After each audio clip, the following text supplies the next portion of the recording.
Channel आज हम पढ़ने वाले हैं थर्मल इंजीनियर फर्स्ट में numerical problem based on Carnot cycle. इसमें कार्नोट साइकिल से रिलेटेड न्यूमेरिकल प्रॉब्लम पढ़ेंगे। क्वेश्चन दिया है, a Carnot engine working between 650 kelvin and 310 kelvin produces 150 kilojoule of work, find thermal efficiency and heat added during the process. इस question में बोला गया है कि कार्नोट इंजन है जो कि वर्क कर रहा है, जिसमें टेम्परेचर दिया है 650 केल्विन और 310 केल्विन। प्रोड्यूसर जिसमें हो रहा है एनर्जी 150 किलो जूल वर्क कर रहा है, और इसमें थर्मल एफिशिएंसी निकालना और हीट एडिशन निकालना ड्यूरिंग दी प्रोसेस के लिए। तो सॉल्यूशन में क्या है, सबसे पहले इसमें T1 दिया हुआ है, T1 इक्वल टू है 650 केल्विन, T3 इक्वल टू है 310 केल्विन। वर्क डन इसमें दिया आ रहा है कितना, 150 किलो जूल के बराबर। इसमें पहला है इसमें थर्मल एफिशिएंसी। थर्मल एफिशिएंसी का फार्मूला होता है nu equal to T1 minus T3 upon T1। So T1 इसमें पुट करेंगे 650 और T3 करेंगे यहाँ से 310 अपॉन T1 पर पुट करेंगे 650। इसको सॉल्व करेंगे तो ये आ जाएगा 0.523 के बराबर, इंटू 100 करेंगे तो ये आ जाएगा 52.3% आ जाएगा थर्मल एफिशिएंसी। इस तरीके से इसमें थर्मल एफिशिएंसी निकालते हैं। न्यू इक्वल टू आ जाएगा 52.3%। इसके बाद heat added during the process, इसमें हीट एडिशन निकालना है, तो हीट एडिशन हो जाएगा Q122 इक्वल टू फार्मूला होगा वर्क डन अपॉन एफिशिएंसी। तो वर्क डन कितना है 150 किलो जूल है, यहाँ से 150 अपॉन एफिशिएंसी है 52.3 या फिर 0.523, तो इसको हम 0.523 करेंगे तो 150 अपॉन 0.523 तो मतलब 286.8 किलो जूल आ जाएगा इसमें हीट एडिशन। इस तरीके से इस क्वेश्चन में हम थर्मल एफिशिएंसी निकालते 52.3% और हीट एडिशन निकालते during the process 286.8 kilo joule. इस तरीके कार्नोट साइकिल करते हैं। नेक्स्ट क्वेश्चन है, a Carnot engine operates between two reservoirs at temperatures T1 and T3. The work output of the engine is 0.6 times the heat rejected. The difference in temperatures between the source and the sink is 200 degrees centigrade. Calculate the thermal efficiency, source temperature and the sink temperature. Question में दिया एक Carnot engine है जो कि इसमें operate कर रहा है टू रिजर्वायर्स एंड टेम्परेचर में T1 एंड T3 के लिए।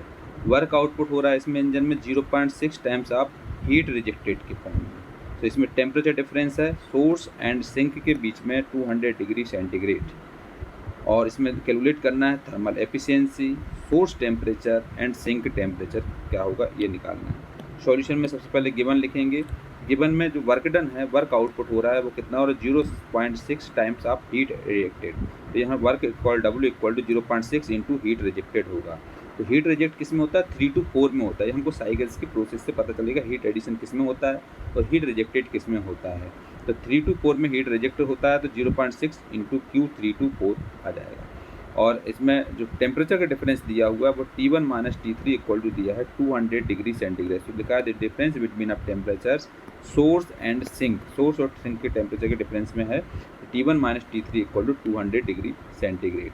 इसको इसमें सबसे पहले कैलकुलेट करते हैं थर्मल एफिशिएंसी। थर्मल एफिशिएंसी क्या होगा, thermal efficiency we know that the thermal efficiency का फार्मूला होगा nu equal to work done upon heat supplied. Work done upon heat supplied का फार्मूला होता है work done plus heat rejected. Heat supplied equal to होगा work done upon plus heat rejected. इसमें value put करेंगे तो work done आपको दिया हुआ है 0.6 Q324, तो यहाँ 0.6324 Q324 लिखेंगे अपॉन वर्क डन जो है फिर से लिखेंगे 0.6 Q324, और हीट रिजेक्टेड है कितना Q324 होता है हीट रिजेक्टेड। तो इसमें आ जाएगा कॉमन लेकर के हम इसको कैंसिल कर देंगे तो यहाँ बचेगा 0.6 अपॉन 1.6, जिसको लिख सकते हैं 0.375। 100 से मल्टीप्लाई करेंगे तो 37.5% हो जाएगा थर्मल एफिशिएंसी। तो थर्मल एफिशिएंसी कितनी आ जाएगी 37.5%। इसमें सोर्स एंड सिंक टेम्परेचर निकालना है, तो इसमें T1 लेंगे इसमें सोर्स टेम्परेचर और T3 रहेगा इसमें sink temperature. So we know that thermal efficiency का फार्मूला हो जाएगा nu equal to T1 minus T3 upon T1। Value put कर दो, थर्मल एफिशिएंसी कितनी है 0.375 equal to T1 minus T3 जो डिफरेंस है वो कितना दिया 200 है अपॉन T1। इससे हम T1 निकाल देंगे तो T1 इक्वल टू हो जाएगा, इसको इस साइड भेज देंगे और इसको हम इस साइड भेज देंगे तो हो जाएगा T1 इक्वल टू 200 अपॉन 0.375 जिससे हम निकाल सकते हैं 533.3 केल्विन। इसमें से अगर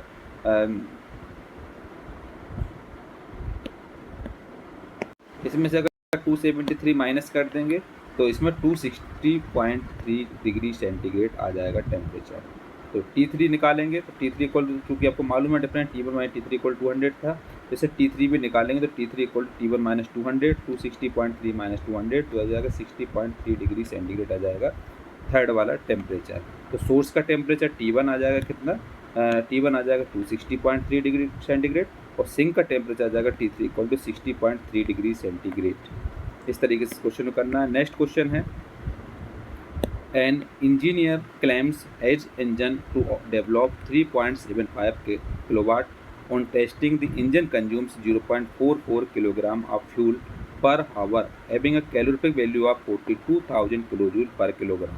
The maximum temperature recorded in the cycle is 1400 degree centigrade and the minimum is 350 degree centigrade. Find whether the engineer is justified in his claim. Question में दिया हुआ एक इंजीनियर है जो कि क्लेम करता है डेवलप ऑफ 3.75 किलोवाट के लिए, और उसमें इंजन के लिए टेस्टिंग करता है जिसमें फ्यूल हो रहा है पर हावर में 0.44 किलोग्राम, कैलोरी वैल्यू दी है 42,000 किलोजूल पर किलोग्राम।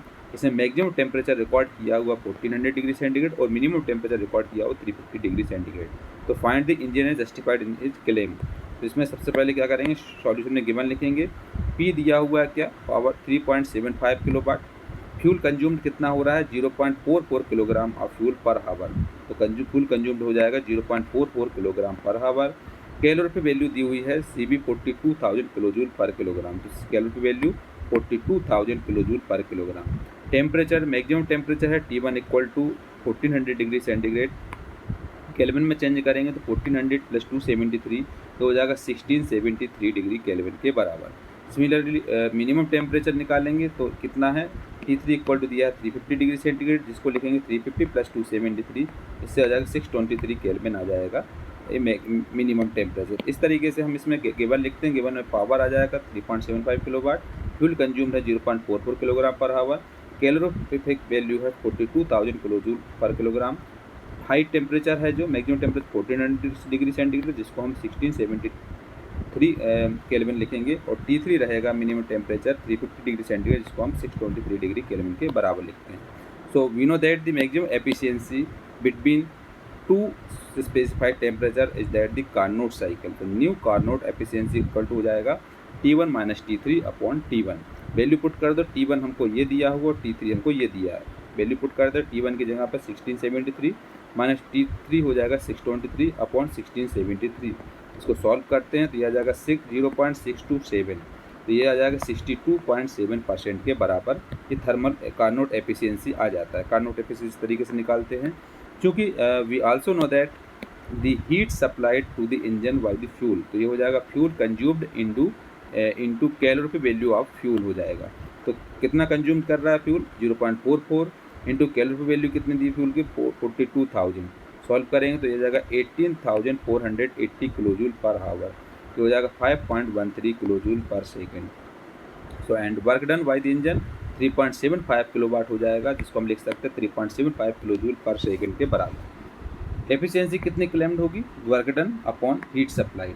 सो वर्क डन कितना 3.75 अपॉन हीट सप्लाइड है 5.13, सॉल्व करेंगे तो 0.731 आएगा, जिसको लिख सकते हैं 73.1% के बराबर। इस तरीके से में एफिशिएंसी क्लेम्ड होगी। ये हैं numerical problem based on Carnot cycle.